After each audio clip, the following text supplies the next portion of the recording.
Hujambo na karibu tena mtazamaji wa The World News katika kipindi hiki cha ulimwengu wa siasa. Mimi ni Adam Hussein na wakati tunaelekea huko Lebanon. Pasaka huko Lebanon imekuwa ni ya umwagaji damu mwingi. Nchini Lebanon, jeshi la Israel limefanya mashambulizi ya ardhini na mashambulizi makubwa ya anga dhidi ya wanamgambo wa Hezbollah.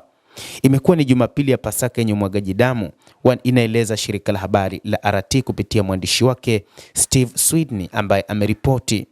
Watu kadhaa waliuawa katika shambulizi kwenye kitongoji cha makazi yenye watu wengi huko Beirut, huku mashambulizi zaidi ya anga ya Israel yakiripotiwa katika maeneo mengine ya Lebanon. Hata hivyo, kutokana na mashambulizi haya, Waziri Mkuu wa Israel Benjamin Netanyahu aliwatakia Wakristo Pasaka yenye baraka na furaha, akipongeza ahadi isiyoyumba ya Israel kwa uhuru wa kidini, huku kukiwa na mzozo juu ya kuzuiwa kwa ufikiaji mnamo Jumapili katika baadhi ya makanisa, lakini pia katika baadhi ya maeneo, huku jeshi lake likiendelea kufanya mashambulizi makubwa.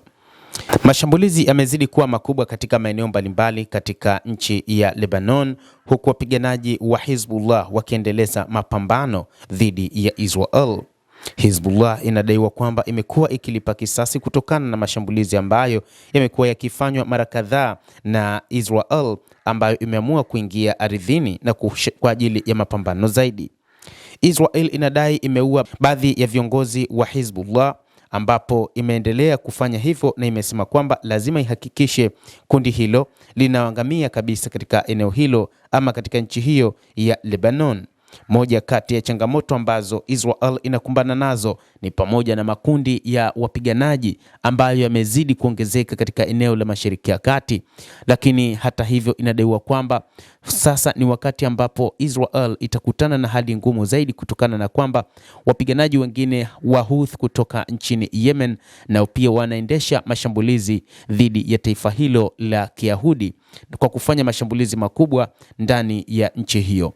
Taarifa kutoka vyombo vya habari vya Israel zinaeleza kwamba mashambulizi mengi ya makombora ya ballistic yamekuwa kidunguliwa kutoka katika makundi ya wapiganaji wa Hezbollah pamoja na Wahouthi wa Yemen ambao wanadaiwa kuungwa mkono na Iran. Lakini wakati huu vyombo vya habari vinaeleza kwamba huu ni mpango mkakati wa Iran kufanya mashambulizi makubwa kwa kupitia wapiganaji wa makundi wanayoyaita ya kigaidi kutoka Yemen, lakini pia na kutoka Lebanon, hasa kundi la wapiganaji wa Kihouthi. Lakini pia huko Iraq kuna baadhi ya makundi ya Kiislamu ambayo yanaunga mkono Iran katika mapambano dhidi ya Israel na Marekani katika eneo hilo la Mashariki ya Kati.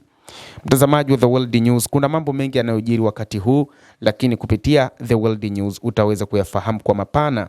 Mimi ni Adam Hussein, endelea kuwa nasi wakati wote, endelea kutufuatilia ili ufahamu ni nini kinachojiri katika ulimwengu.